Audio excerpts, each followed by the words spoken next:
Hey guys, David here. Thought I'd just do a little explanation video on Labour-Only Townhouses. So obviously these are becoming very popular in all the big centres around New Zealand.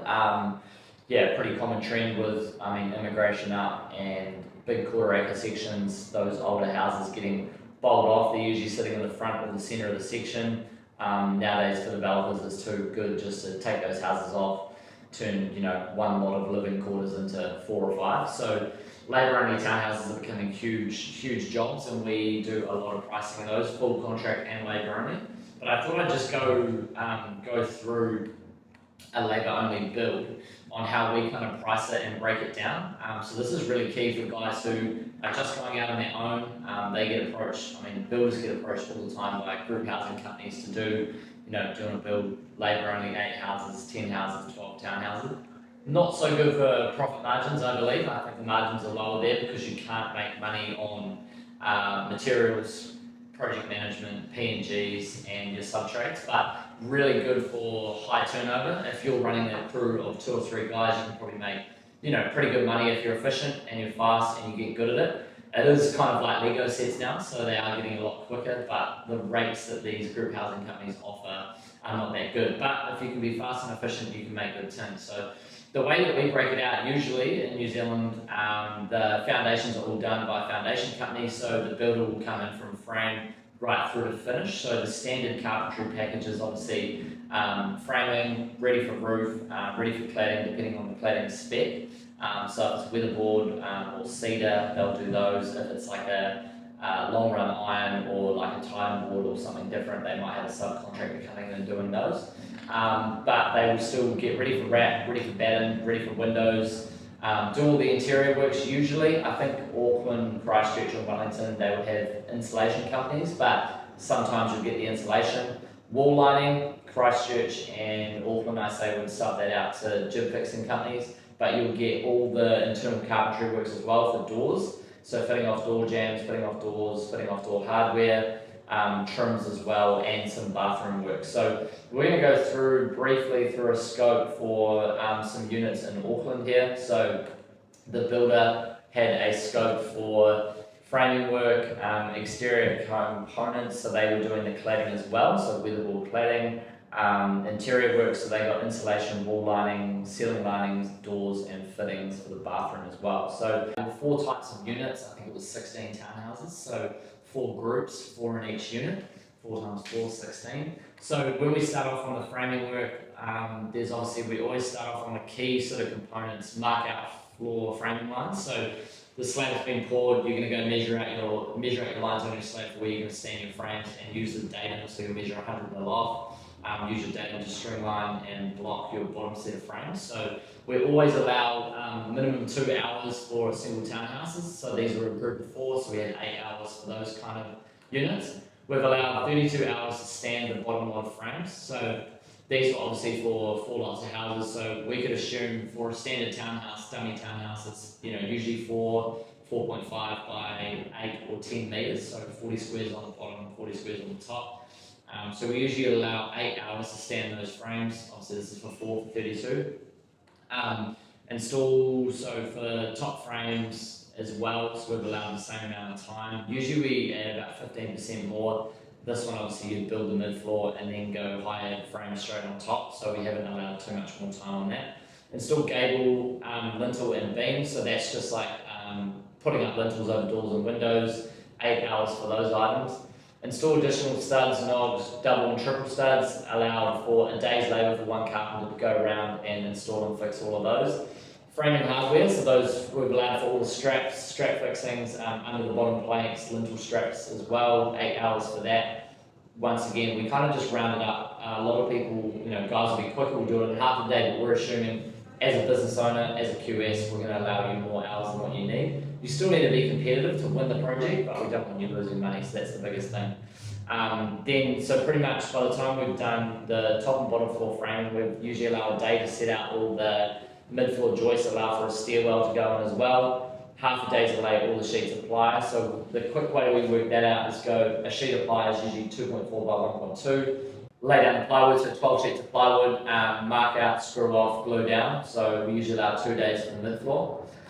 Moving to roof framing works, we'll mark out roof frames. Once again, we allow 2 hours. Jump up on the top plates, mark out, spread out your trusses 900 centres, install roof trusses and get ready for purlin. We usually allow a day and a half there. Safeet framing, we usually allow half a day.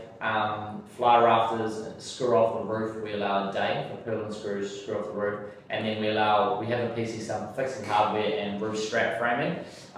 Put up your tightening strap, so we usually allow half a day there as well. Exterior components, cladding, backing, so that's stuff like cavity closers down the bottom, fixing and trims, cavity wrap, so allows to wrap the building, tape the windows on the inside around the door frames as well. Aluminium joinery units, that's stuff we put in as well. So we usually allow about 2 hours per unit, half a day to wrap the house for 2 guys, that's not too bad. Install and fixing garage doors, we usually take that out as a subcontractor company. And then once we've battened the house, battened, wrapped, taped up cavity closers, we've sort of worked out about, here we've got 74 hours, but I'll divide that by 4. 74 divided by 4. So yeah, we usually allow about a day for that, a day and a half for 2 guys to go through and do those hours. Just remembering it's usually only 3 sides because they're a duplex, so it's not 4 sides of the house. Set up weatherboards, we allow 2 hours, just mark out your bottom row of weatherboards and then build up from there. Install all weatherboards, so this had 2 different types, so JHB weatherboard vertically, and then we had some horizontal cladding as well. So for that we had, had 84 hours for 2 units. We've allowed about 2.5 days to weatherboard 3 sides for 2 guys. That's kind of how we work that one out.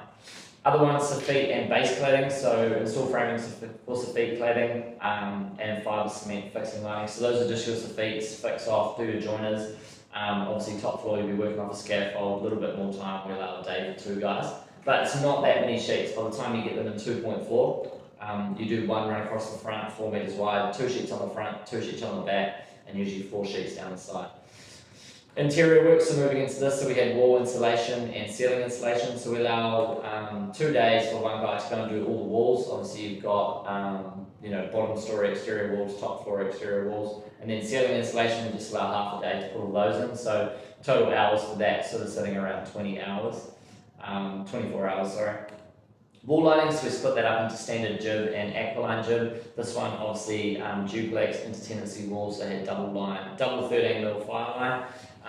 That one we just allowed half a day to do bottom story, half a day to do top story, 2 lots of jib. And standard jib wall lightings we allow a day and a half to do top floor and bottom floor, and bathrooms we allow a day, usually half a day per room, that's excluding ceilings, and a day for all the ceilings to do.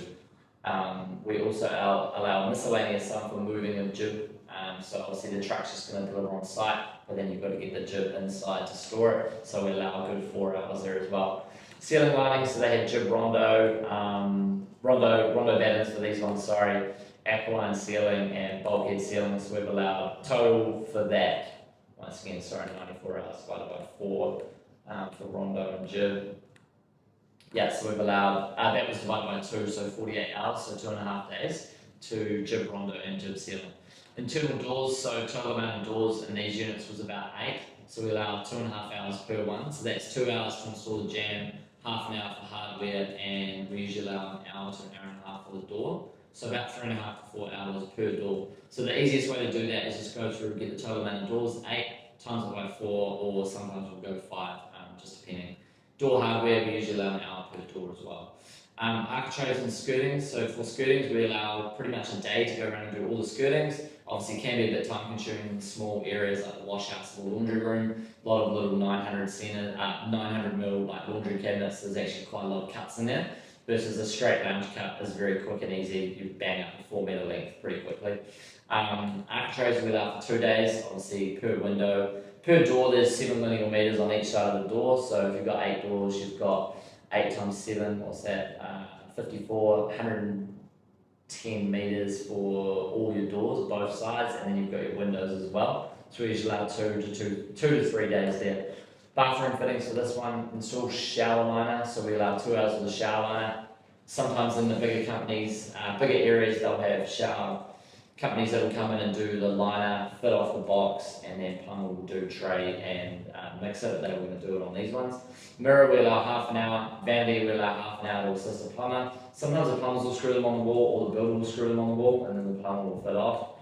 Toilet roll holder, half an hour. Install ducting vent kit, we allow an hour for that. So work off the scaffold, exterior cap on the outside, and then for ducting kit, obviously just run through the ceiling. Sometimes the Sparky will do that, but the builder puts the cap on the outside, so we always put an allowance on that. Bathroom, we always make an 8-hour allowance for silicons and miscellaneous, so there's always going to be stuff where the builder needs to work in with the plumber, the builder needs to work in with the plasterer or the painter. There's always some touch-ups or some defects, so we just put a day of touching up for 2 bathrooms in a standard townhouse unit.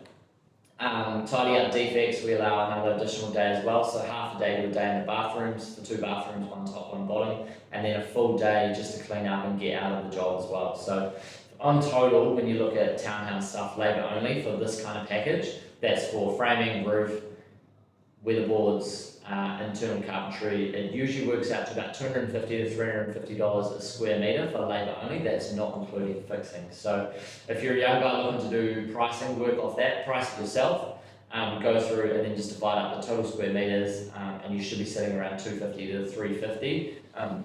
Depending on the spec of build. If you're going to go into architectural, you want to be north of 500 to 550. Cool, thank you very much. Hope you find that informative. Let me know if there's anything we missed or if we're bang on or miles off. Yeah, cheers. See you on the next one.